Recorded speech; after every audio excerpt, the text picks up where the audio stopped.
Leadership isn't just changing, it's evolving in ways we're only just beginning to imagine. And women, we're not playing this game anymore. We're the ones reshaping the entire field, building models, movements, and businesses that serve more than just a few. On the She Leads podcast, you'll hear real conversations with women who've broken through all kinds of barriers: revenue, identity, borders, and expectations. There's no sugarcoating here, just the truth, told by those who are living it. I'm Adrienne Garland, entrepreneur, strategist, educator, and creator of live experiences, gathering women leaders together for over a decade. And this is the She Leads podcast. Hi, everybody, and welcome back to the She Leads podcast. I'm so excited because today I'm joined by Liz Garcia. She's the owner and CEO of Storage Theory, the Iowa-born home brand behind the clever decluttering solutions that are found on Amazon, Walmart.com, and TikTok Shop. She's also the co-founder of GW Spice Company that brings schools a tastier way to fundraise. Liz is also the host of the Liz Garcia Show, and along with her husband, a coach to product founders scaling to 6 and 7 figures on and off of Amazon. And a quick shout out and thank you so much to Liz for contributing Storage Theory's Scrub Daddy holder to our She Leads Live gift bags. Everybody loved them.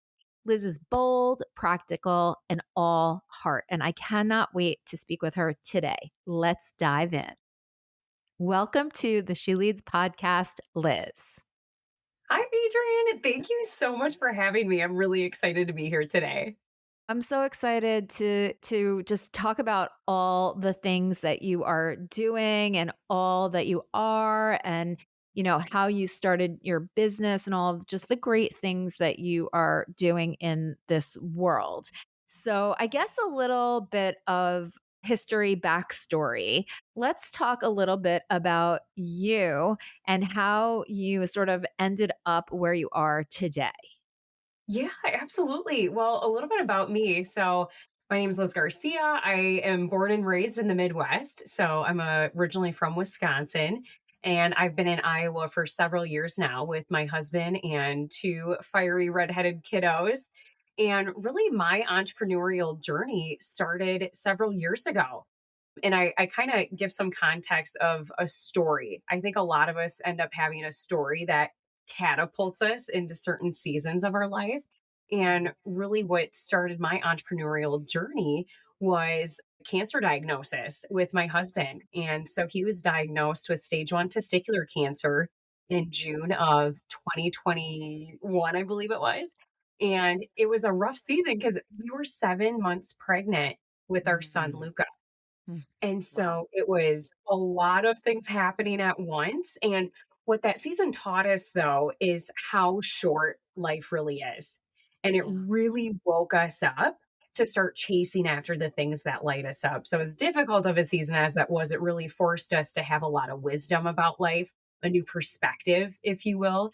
And so, thankfully, he went through, had surgery, did a round of chemotherapy, and was in remission, February of 2022. And so it was like when that time hit, it was all of a sudden we're like, we need to start chasing after the things that excite us. Yeah. And so it was literally 2 months after his remission news, we co founded our first company, GW Spice Co., which is a fundraising company. And that same month, I launched my podcast, The Liz Garcia Show. So it's like it really lit a fire under my butt. And actually, the original name of my podcast was Light Your Fire, but it was like, it really lit a fire under our butts to just get going. We always knew we wanted to be entrepreneurs. And it's like, this was really what catapulted us Mm. originally into entrepreneurship. I love that. And, it's so unfortunate that we have to sometimes be faced with such, hardships in order to, like you said, wake us up to the fact that we must follow our dreams and our passions and everything that we have inside of us. Is that, sometimes these hardships that we face in life are the things that truly wake us up to, what is inside of us in our hearts. And I think entrepreneurship is something that so many people would like to pursue because there is like a level of freedom in that, even though we both know that being an entrepreneur is not it's actually really, really hard. You before you started the company with your husband, you had a completely different career. Can you talk a little bit about that?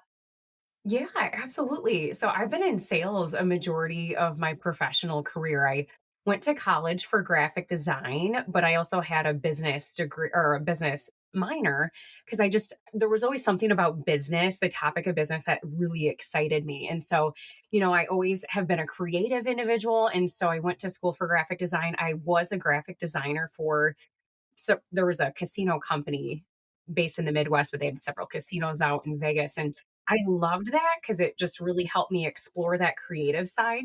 But after a while, I was in it. I'm like, I really saw it as more of like a hobby versus a full blown career. And then Mhm. eventually I ended up getting into like recruiting and sales and absolutely fell in love with it. I've always been a people person, outgoing. I love building relationships. And so it was such a great fit. And so I was with one of the number one publishing companies in the world, McGraw Hill. And so I was with them for several years, meeting with professors like yourself and helping them with their textbook and courseware materials and needs. And, you know, being in sales positions taught me so much about myself. It taught me a lot about negotiation skills, and all of that has translated into me being an Mm, entrepreneur. yeah. So, going back to college, I was bartender and waitress at pizza company or a pizza business for about 3 years. And it's like, I loved every aspect of that people relationship. And that's what I was lacking being in like a graphic design position behind the desk, all Mm. day. And that's where I really fell in love with the idea of sales. It's so amazing how, as we are sort of going through our lives and our journeys, we're presented with these opportunities and they might not be like exactly what we want. And then when we look back, we're like, wow, that's exactly what I needed. Right. Yeah. And because I do think, not to get all woo woo, but I do think that there is some type of a grand plan that has been laid out for us, and oftentimes we don't understand what that is until we get to a later part in our lives. And every Mhm. little thing that you just described, like the graphic design and is like exactly what you're doing now, right? So like the design part of it, the people part of it, the sales part of it, the just taking care of people and contributing, it's all in there, and that's such a beautiful thing. So can you also talk about storage theory, because one of the things, especially when it comes to entrepreneurship, and I think especially for women, is that we don't often think about buying a company, right? We think about maybe starting it, maybe co-founding it with someone else, but it's rare to sort of hear stories about women that have purchased businesses. So I'd love for you to just kind of talk about what that whole process was like and sort of how you identified the business and then the opportunity. Absolutely. I mean, I have to give a lot of credit to my husband, number one, because him and I are both very business savvy, and he's just always been nonchalantly looking for opportunities that happen to come up, right? And Mm. so it was, I think, like around January 2024, he just happened to be online, literally looking for businesses for sale. And he saw that one came up for sale that was about 45 minutes from where we currently live here in Iowa. And ultimately, it was a company, Storage Theory, that was created by an inventor who literally invented all of these home organization products as solutions for him and his family. So I loved the story behind it. I loved a couple of their best selling products. One of them is this like Genius Power Perch outlet shelf that adds a little shelf above any outlet in your home. And I've always been such a big fan of organization because I'm like such a believer that a chaotic space is a like chaotic mind. Yep. And so, anyways, it was a really good fit. It was one of those opportunities that came up that were like, this could be something incredible. And we Mhm. didn't want to pass up this opportunity not knowing when that next door could open, right? Yeah. And so we started negotiations with the owner of the company and then ended up purchasing it July 1st of 2024. Now Wow. for me, like, I'm a behind the scenes girl. I'm an open book. I love sharing, like, the how because 'cause I'm always so curious as to how people do stuff and how they take over. And Yeah. so it was quite the interesting dynamic, literally both spectrums, right? We went from co-founding a company from the ground up to then completely buying a well-established company that had been in business since 2016. And Wow. so the amazing thing about buying an established company is it's a pretty well-oiled machine, right? Like he was already selling his products on Amazon and TikTok Shop. But I will say, like, there's a price tag attached to that. And so the way that we were even able to afford having like a down payment for this company, we structured the contract to be a lease to buy. And so Mm. ultimately what that meant is we had a down payment initially, a pretty large down payment. And what we did is we ended up taking out a HELOC. And so for those who don't know, for the listeners, it's a home equity line of credit. We built a house in 2020, so we had an amazing rate for our Wow. mortgage. And so we built up quite a bit of equity in our home. And so if it wasn't for that, quite honestly, I don't know if we would be here today had we not Mm. had that amazing rate. So anyways, fast forward, we have the down payment on the business initially. And then we now have quarterly lease payments, which then go towards us completely buying out the company fully.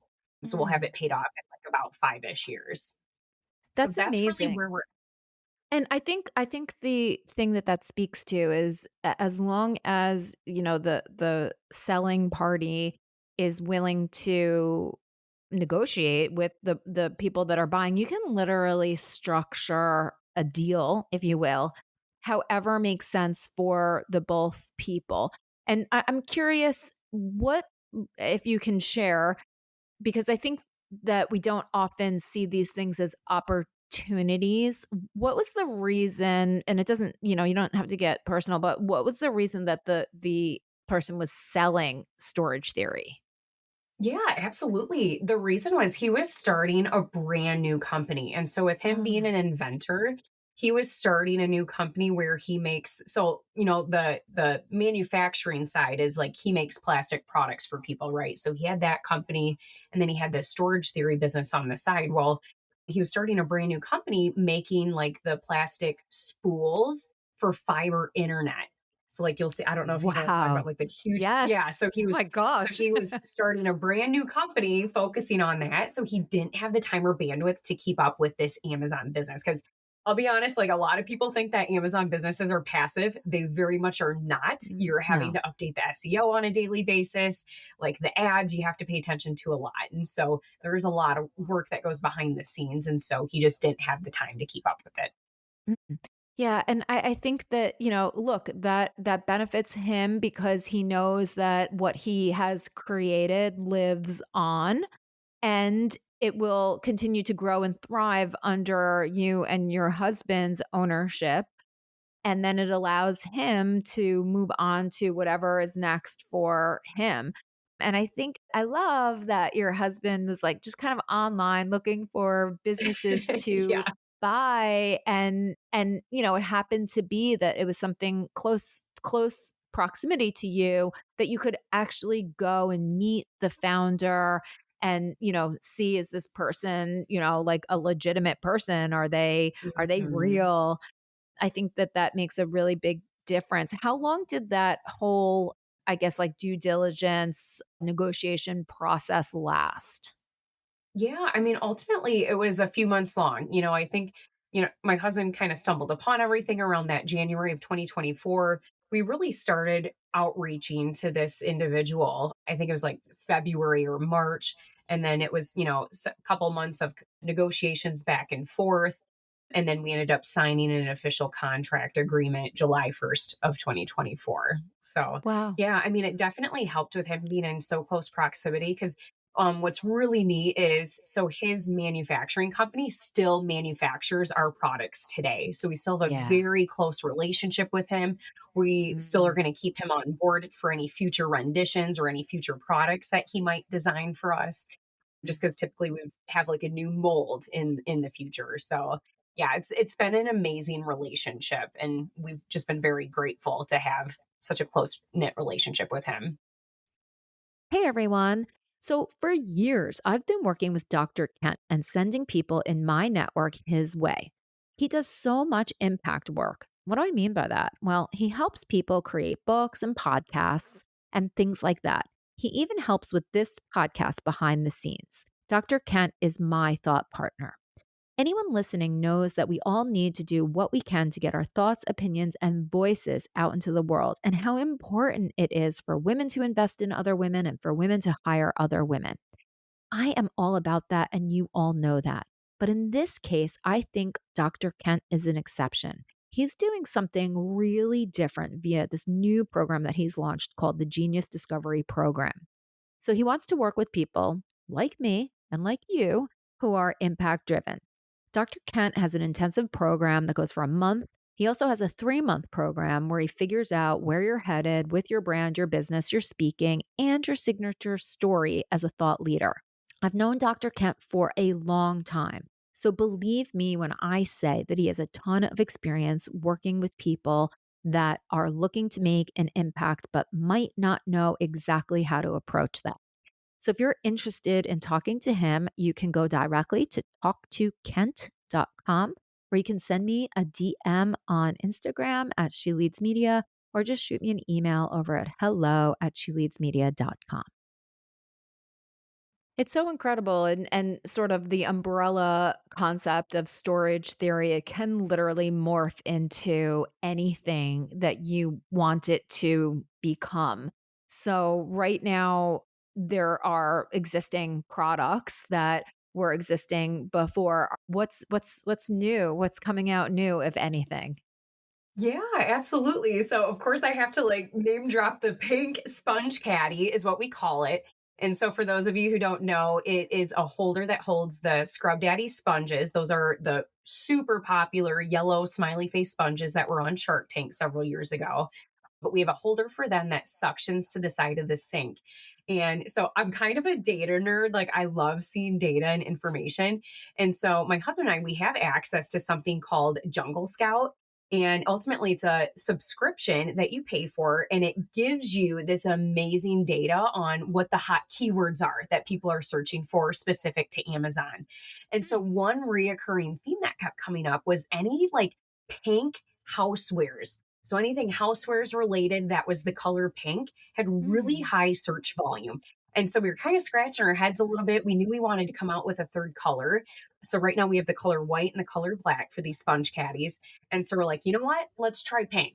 yeah. And the other selfish reason that I wanted to do pink was exactly for like you is, for me, I'm a podcaster. I love attending events. I'm a huge networker, and I typically attend a few events throughout the year. And I'm like, the pink sponge caddy will be the perfect color for a lot of these women entrepreneur events that I attend. So there you have it. So Yes. that was the most recent product that we have. In the future, we would love to come up with floating shelf. And so right now, like I said, the Power Perch outlet shelf we have, it's a shelf that physically goes behind your current outlet cover. And so we want to come up with a shelf that just would require 3M command strips so you can literally Mm, put anywhere in your home. So that way it's a lot more flexible.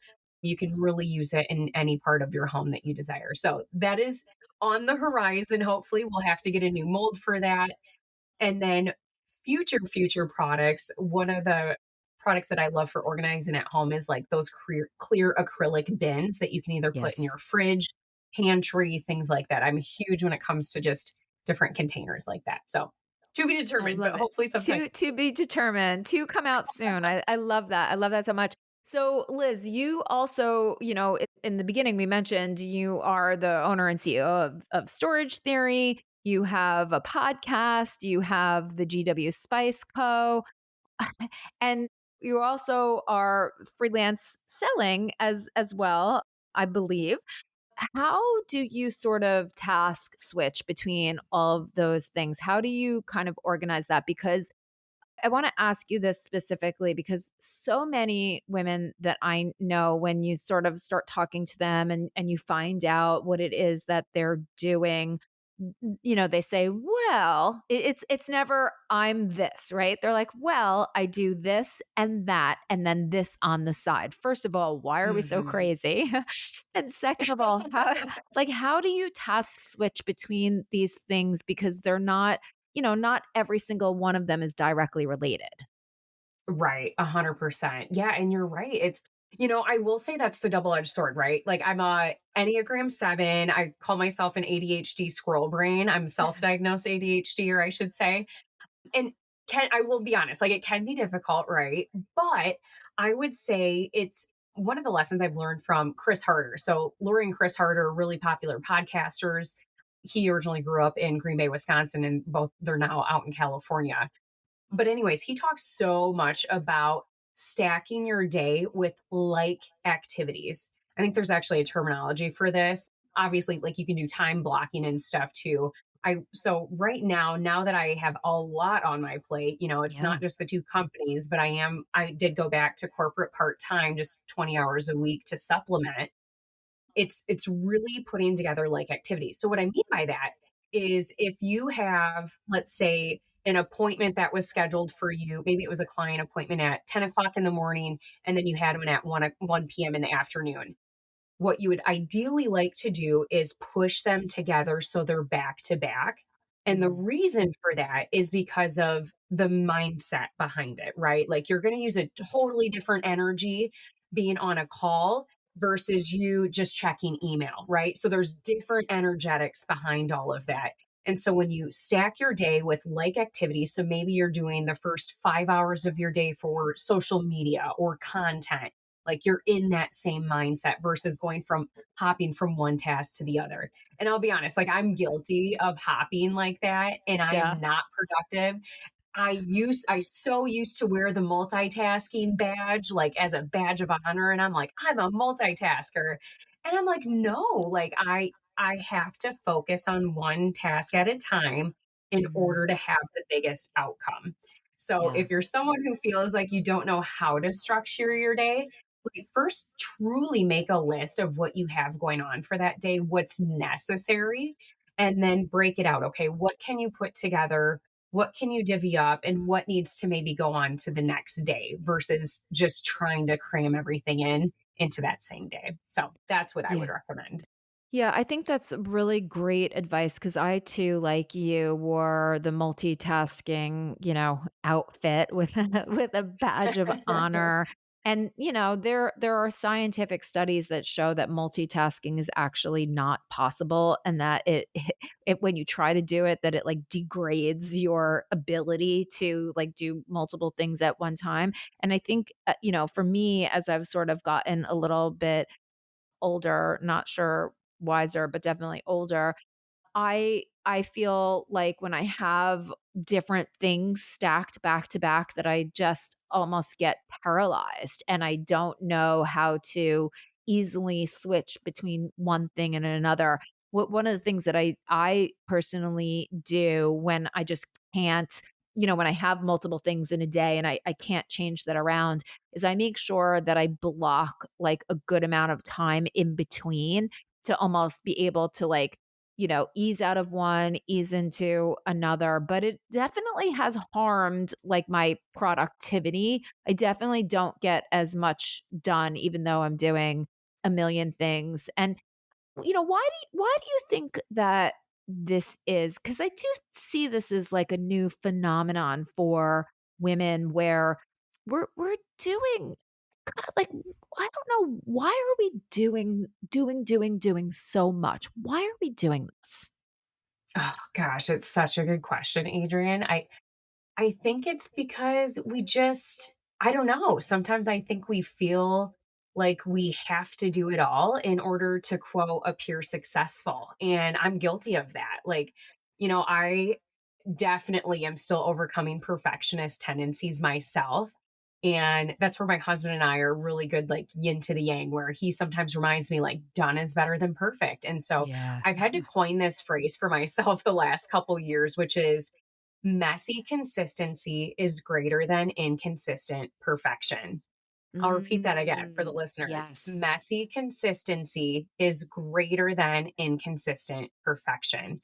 So if Mm. you think of like an example of just working out, this morning I've been incorporating these like 10 to 15-minute lymphatic stretches. And it's like, you know what? If I'm at least just moving my body, even if it's only 10 to 15 minutes a day, that is way more productive, even just like 4 to 5 times a week versus me working out 1 day a week.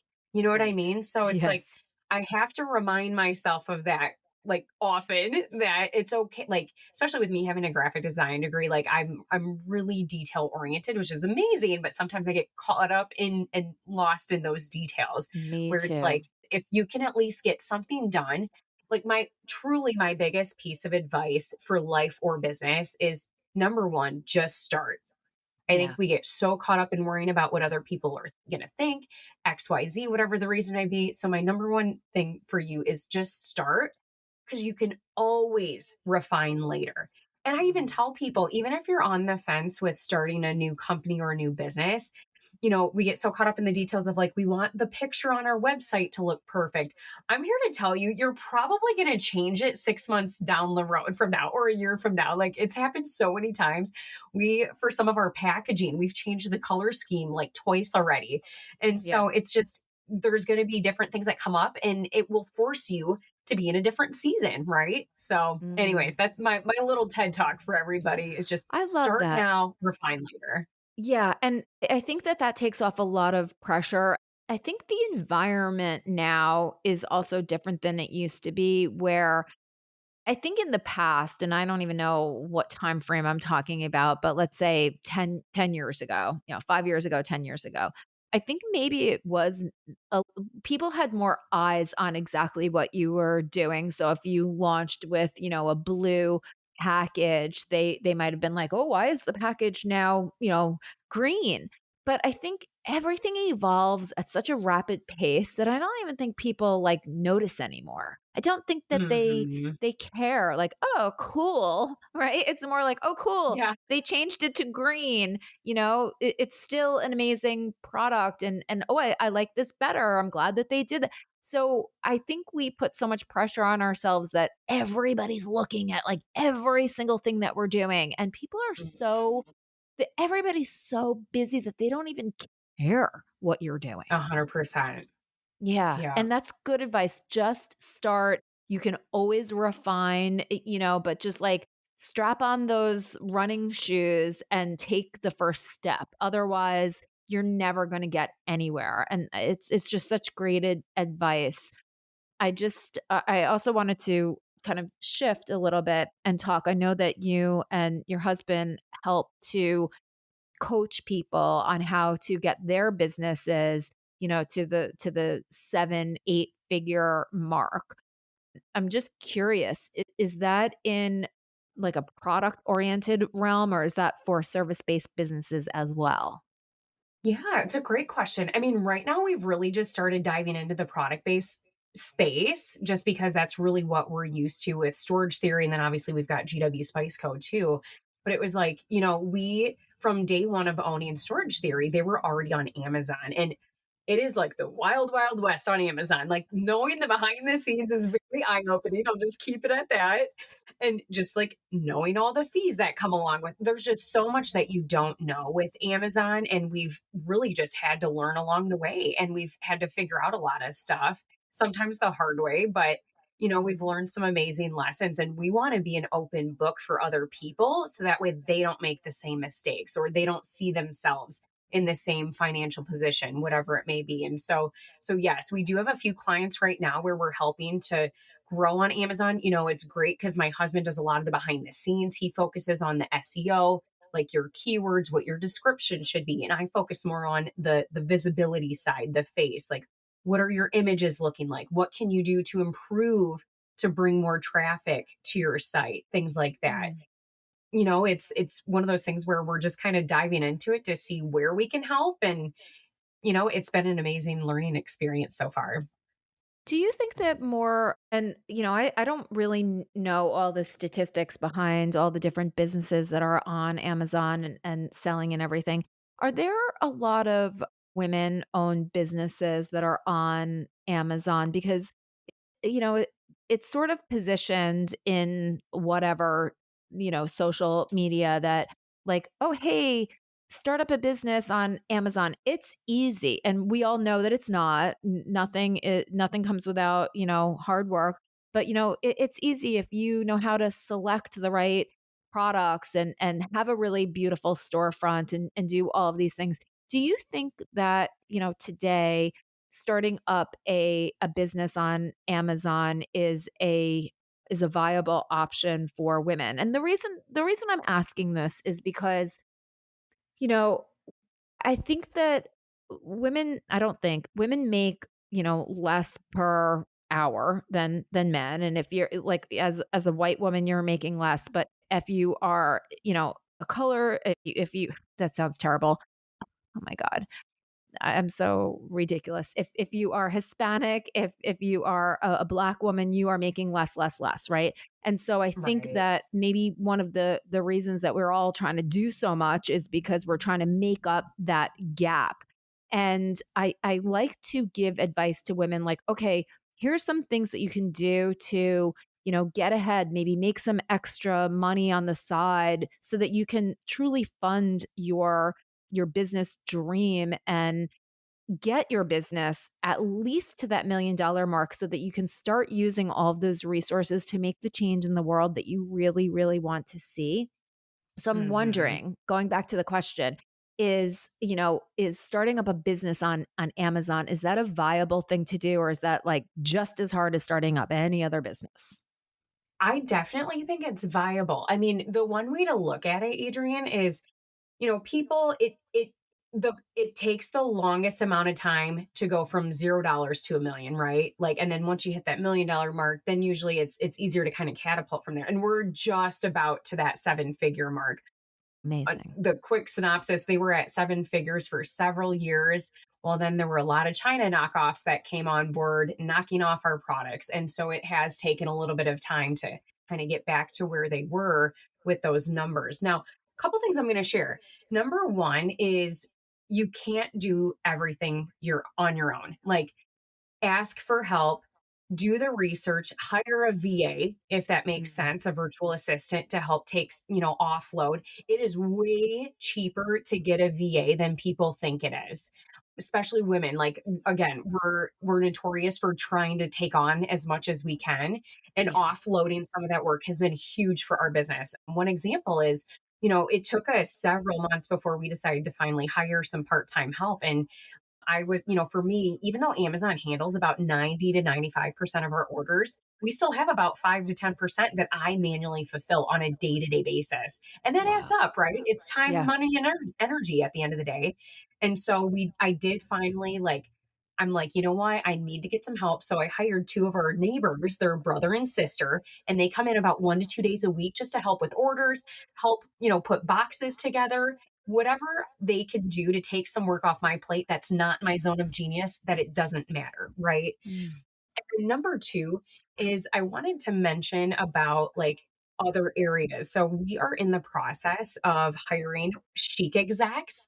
So it is a PR firm out in California. I love name dropping them.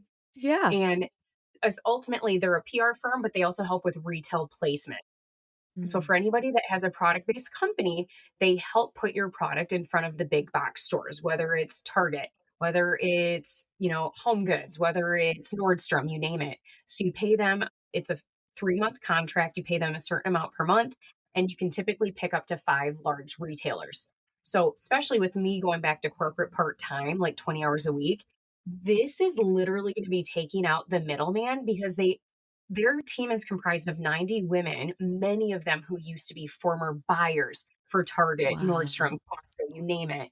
And so I very much would be willing to invest in them to take that work off of our plate to eventually invest into like get us into the major retail market. So that Mm. those are just a couple ideas to like get people's gears turning on how you can improve your efficiencies, how you can really just gain some traction and momentum without feeling overwhelmed like you have to do it on your own.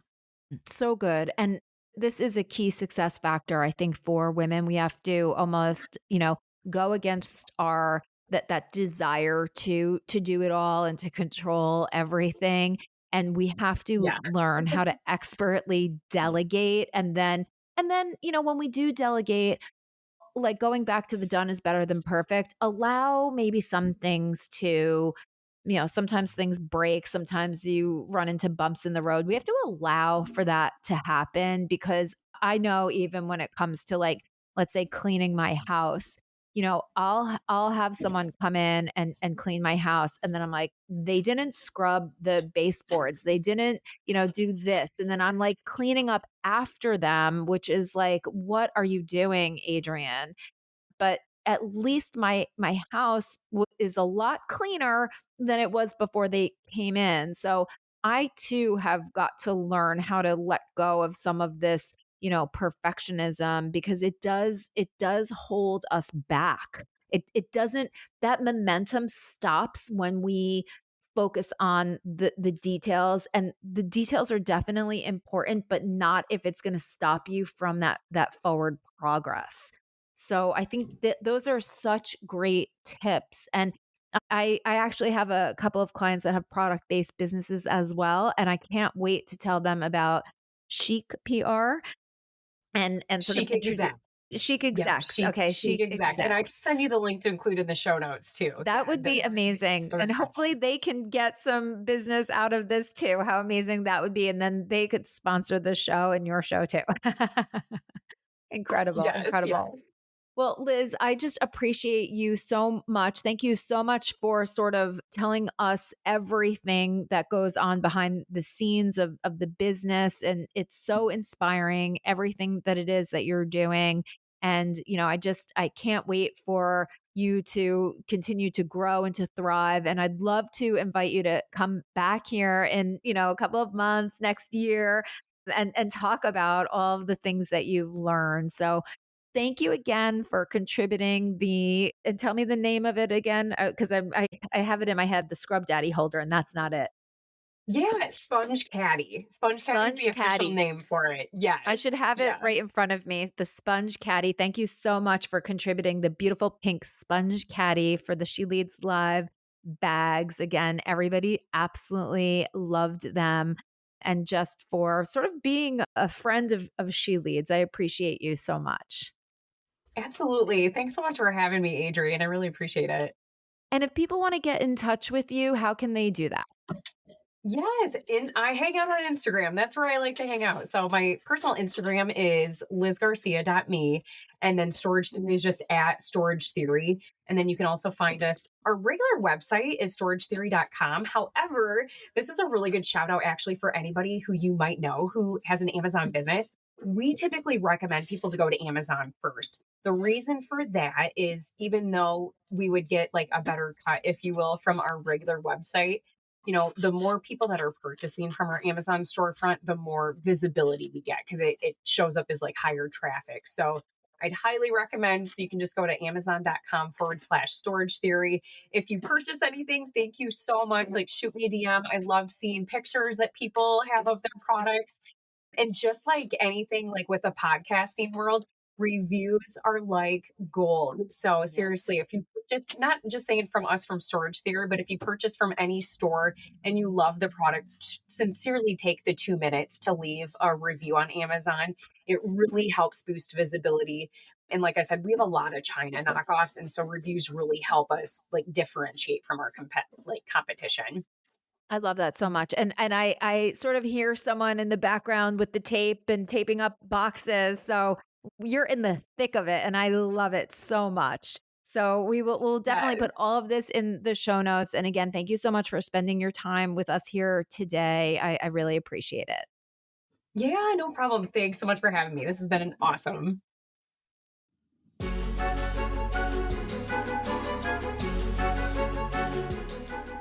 If this conversation moved you, inspired you, or made you think differently, please take a moment to leave a 5-star rating and review. It's not just about boosting the show, it's about amplifying the voices of women entrepreneurs who are leading with vision, building with purpose, and shaping what's next. We need more of these conversations in the world right now, don't you think? And if someone came to mind while you were listening, someone who matters to you, send this episode to them. If there's something on your mind about leadership, legacy, or what's next, I want to hear it. head to sheleadsmedia.com/voice and leave a voice memo or note. Your insight might just help shape a future episode. Make sure to follow the show and come back next week for more conversations you won't hear anywhere else. Thank you so much for listening. This is the She Leads Podcast Network.